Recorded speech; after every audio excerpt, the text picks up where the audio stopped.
When we lose someone we love, how we remember them, well, it's everything, isn't it? For centuries, that's meant physical things, specific places. But today, technology is giving us a completely new way to honor a life, one that isn't stuck in one place or one time. Okay, let's dive into this really fascinating evolution of how we remember. So think about a traditional funeral for a second. You probably get a printed program, right? It's a beautiful thing to hold on to, but it's really for that one day, for the people who could actually be there. Now compare that to a memory. A memory is intangible, it lasts forever, and you can share it with literally anyone, anywhere. And that contrast right there is at the absolute heart of the huge shift we're talking about. And this leads us to the big question.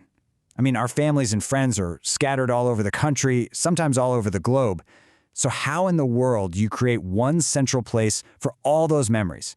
How do you build a single tribute that everyone can be a part of, long after the service is over? Well, the answer is starting to take shape in what people are calling the everlasting memorial.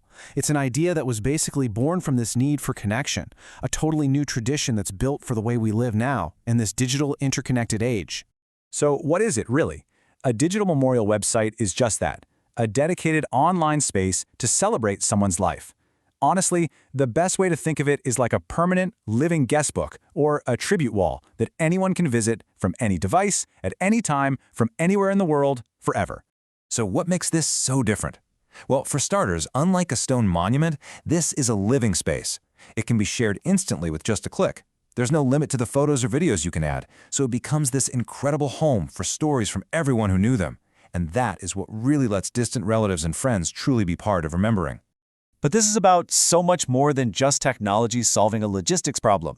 It's really about the human side of grief and how we can use these tools to create what's basically a genuine circle of remembrance. This quote just nails it, doesn't it? Families who use these say they feel so supported and connected. Imagine seeing a news story or a photo pop up from a friend you haven't seen in 20 years. That brings this sense of community and comfort that just completely bridges the physical distance. And what are the actual features that make this happen? Well, people can come together to build this rich picture of a person's life by posting photos and videos. They can share stories, leave messages of support for each other. They can even organize virtual services. And in doing all this, they're actually preserving a legacy for future generations to discover. It's pretty amazing. Now, this deep human need to have an ongoing space to remember is having this just profound impact on an industry that's been very traditional for a very long time, the funeral home. It's literally changing the very nature of their relationship with the families they help. This is a massive change. Think about it. The funeral service used to be the end of the interaction with the funeral home, but now it's becoming the beginning of an ongoing connection. This digital space creates a bridge that can last for months or even years. And you can see how this creates this kind of win-win situation.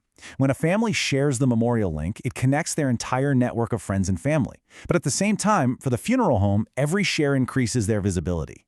When someone posts a memory, it helps the family preserve a legacy, and for the funeral home, it builds real goodwill and trust. It's this beautiful cycle of support. So if you look at the bigger picture for the industry, this all translates into three huge benefits. First, you get long-term engagement that builds that trust. Second, you get way more visibility because each memorial acts as this quiet, heartfelt recommendation. And third, it just opens up all these new opportunities to serve families in a way that makes sense today. And this is so important. This isn't about selling a product when a family is going through a tough time. Not at all. The way these are introduced is always with deep compassion.